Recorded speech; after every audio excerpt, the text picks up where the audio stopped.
ආදරණීයම දවසක් ඔයාලා හැමෝටම.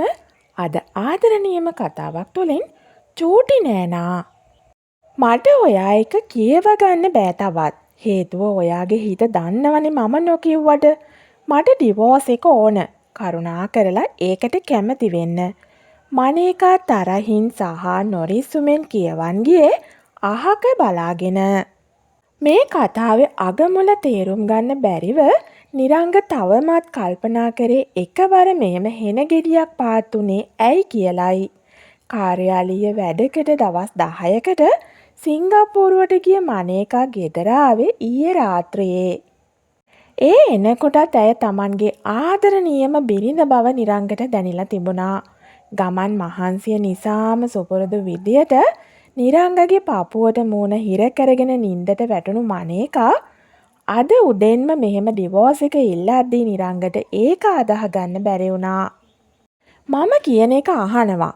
මෙතන යකෙක් වැහිලා වගේ දඟලන්න කලින් මට කියනවා මොකක්ද උනේ කියලා. මාව එපා නම් මම බලෙන් තමුන්ව හිර කරගන්නේ. හැබැයි මට කියනවා ඩිවෝස් එක ඉල්ලන්න හේතුව මොකක්ද කියලා. නිලංග ඒ පාර නම් ටිකක් තදින් කතා කරේ මනේකව මෙල්ල කරගන්න ඕන නිසාමයි. මටද එපා උනේ. කියනවකො මටද එපා උනේ. මම ලංකාවේ නැති දවස් 10 ඉවසන් ඉන්න බැරි වුණාද? මෙච්චර ආදරෙන් විශ්වාසයෙන් ඉඳලා කිසිම දෙයක අඩුවක් නොකර ඉන්න මට ඇයි මෙහෙම කරේ? ඒ වර නම් මනේකා කියෙව්වේ අඬමින්. මොකද්ද දෙයියනේ මම කරේ? අන්න ඒක කියනවකො මට. මොකක්ද ඔය මම කරයි කියන වරද? නිරංග දැන් නම් හිටියේ පුපුරා හැලෙන කේන්තියකින්. ඒ වෙන මොනවත් නිසා නෙමෙයි. මේ අගක් මුලක් නැති කතාව තේරෙන විදියට මනේකා නොකියන නිසා. ඔයා බබාද? ඔයා මොනවත් දන්නේ වගේ රඟපාන්නේ. මට ඉවස ගන්න තිබුණා පිට ගෑණියෙක්ට එහෙම යෝජනාවක් කරා නම්. ඒ දෙයියනේ මගෙම නංගිට එහෙම දෙයකට කතා කරන්න කලින් මාව මරලා දාන්න තිබුණානේ. මනේකා ආයේ කියෙව්වෙත් අග මුල තෝරගන්න බැරි කතාවක්. මොකද්ද මම නංගිට කරපු යෝජනාව? මේ මනේකා දැන් නම් මගේ ඉවසීම හොඳටම අවසන් වේගනයි එන්නේ. ඉඳ ගන්නවා මෙන්න මෙතනින්.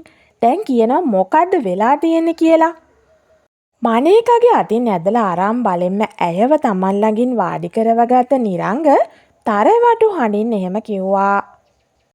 ඇයි නිරංග ඔයා මම නැති අතරේ නංගිට කතා කරලා එයා ගැන ආසාවක් තියෙනවා අපේ ගෙදර එන්න මම නැති දවස් ටිකේ මම ඒක දැනගන්නේ කියලා කිව්වේ. ඔයා තව කිව්වලු නංගි ඩිවෝස් වුණ දා ඉඳලා නංගි ගැන ඔයාට ලොකු ආසාවක් තියෙනවා කියලා.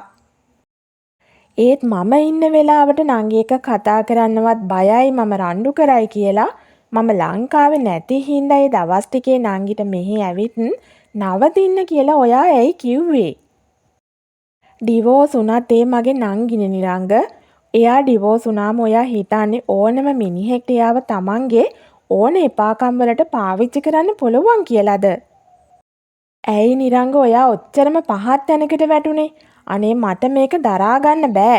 එක පැත්තකින් මගේ නංගිට ඔයා කරලා තියෙන අපහාසයක්. අනිත් පැත්තෙන් ඔයා මගේ හස්බන්ඩ් විදියට මට කරලා තියෙන්නේ සමාව දෙන්න බැරි වරදක්. මනේකා කියවන් යද්දී ඔන්න යාන්තමට නිරංගට තේරුම් ගියා මනේකා මේ කියන කතාව වෙලා තියෙන්නේ කොහොමද කියලා. නිරංගට එකවරම ලොකු හිනාවක් ගියා. හොරාට කලින්ම කෙහෙල් කන වැට පැනලා නේද සුදු නෝනා. මම මේක ඔයාට කියන්නේ නෑ කියලා හිතාගෙන හිටියේ. ඒ වෙන මොනවත් හින්දා නෙමෙයි.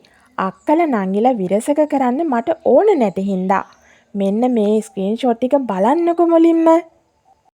නිරංග Tamanගේ දුරකථනයේ තිබුණ ස්ක්‍රීන්ෂොට්ස් වගේක් දුන්නා මනේකට බලන්න.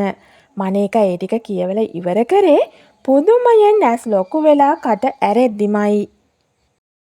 බබා WhatsApp එකේ මේ මැසේජ් එයා එව්වේ පැය 24න් ඩිලීට් වෙන විදියට සෙටින්ග්ස් හදලා. හැබැයි දවසක යමක් වුණොත් මගේ ළඟ සාකි තියෙන්න ඕන නිසා මම ඒ වගේ ස්ක්‍රීන්ෂොට්ස් ටිකක් ගත්තා. මේ කතාව මෙච්චර ඉක්මනින් ඇවිලයි කියලා මට හිතුනේත් නෑ. හැබැයි කොහේ හරි තැනකදී මට ඕන වුණොත් කියලා තමයි මම මේ ප්‍රූෆ් තියාගත්තේ.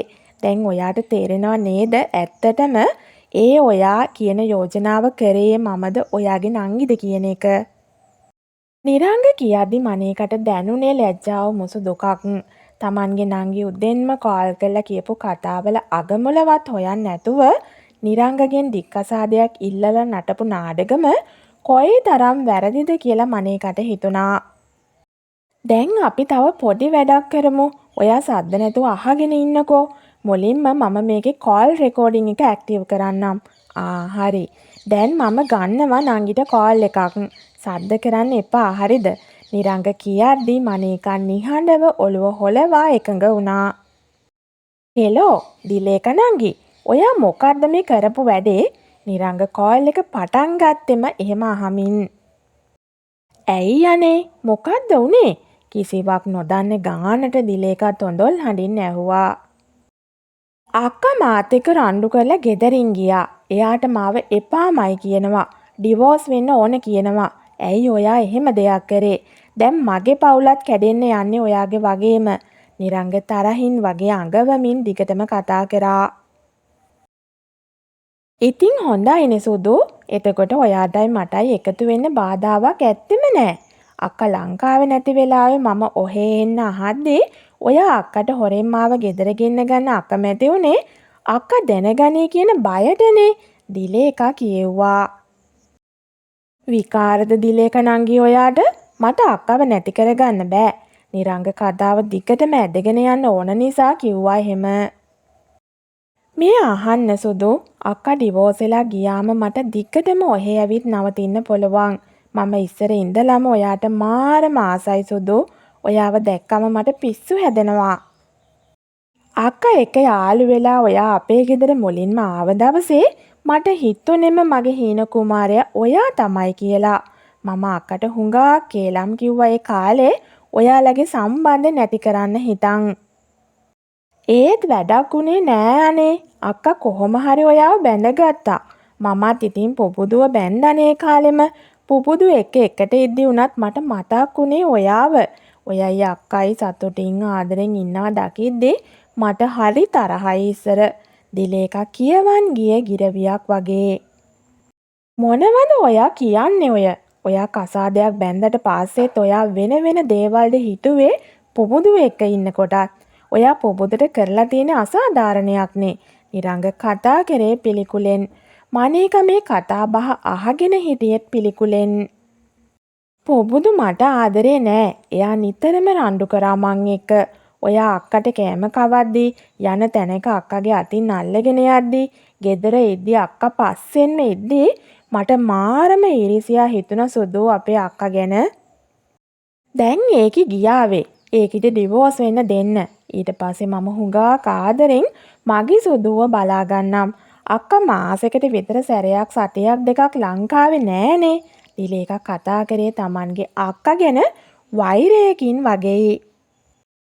ඒක ඉතින් එයාගේ රස්සාව හින්දානේ එහෙම කරන්නේ. එයා ඒ රස්සාවට හුඟක් ආදරෙයිනේ. නිරංග ආදරණීය විදියට මනේක දිහා බලලා එහෙම කියමින් ඇයගේ අතකින් අල්ලගත්තා. ඒත් ඉතින් එයාගේ රස්සාව හින්දා ඔයාට ගෙදර වැඩපළ එහෙමත් කරන්න වෙනමනේ. එහෙම ගෑණියෙක් මොකටද සුදු ඔයා වගේ පිරිමියෙක්ට? අක්කට රස්සාවනේ ලොකු අනේ. මම එහෙම නෑ. මට රස්සාවක් නැති හින්දා මට ගෙදරටම වෙලා ඔයාව බලාගෙන ආදරෙන් ඉන්න පුළුවන්නේ. දිලේකා දිගටම කියෙව්වා.